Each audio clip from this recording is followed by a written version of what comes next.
is Y square.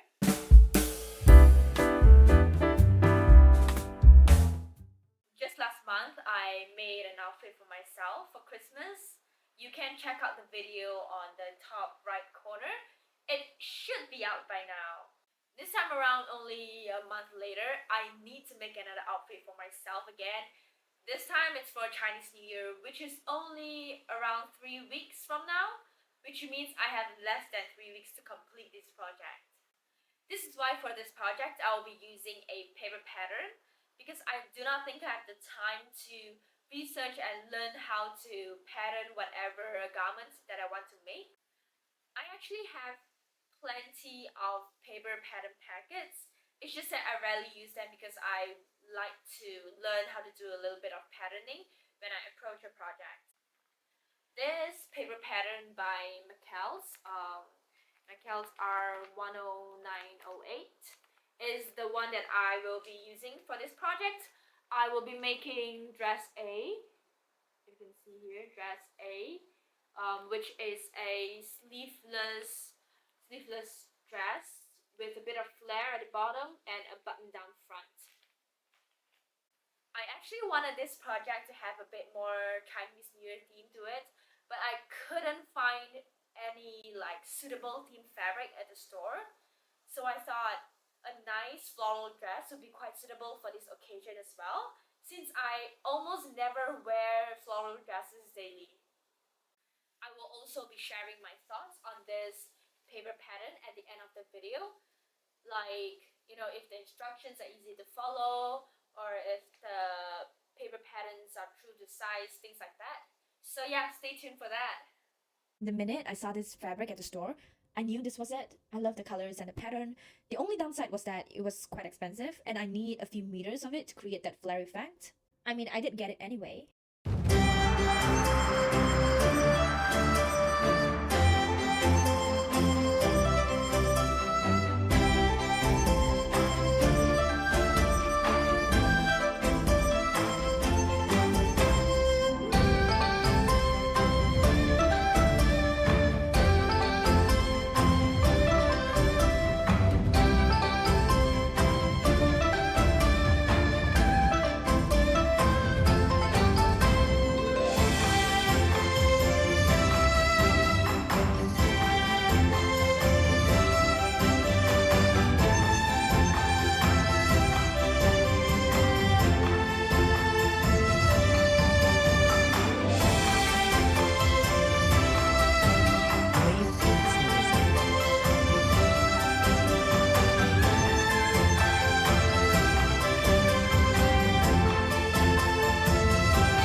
pattern.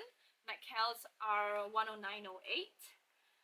Overall, it is not a difficult pattern to follow.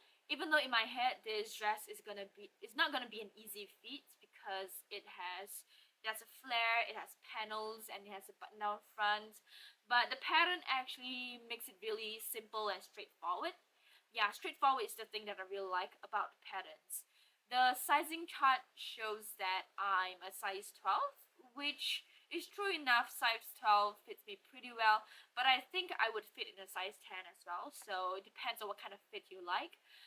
I also kind of cheated when I was doing when I was attempting to sew the strap. I kind of sew the front and the back together with the lining, and this is what I like about this pattern. It allows some leeway for me to override some of the steps to kind of speed up the process. I have to say, this is one of the best period patterns I've used in my years of sewing in terms of the complications of the garments. And yeah, I'm already thinking of like what kind of like fabric or like different kind of like patterns I could create using this pattern. And I'm really excited to use this again and try out different designs.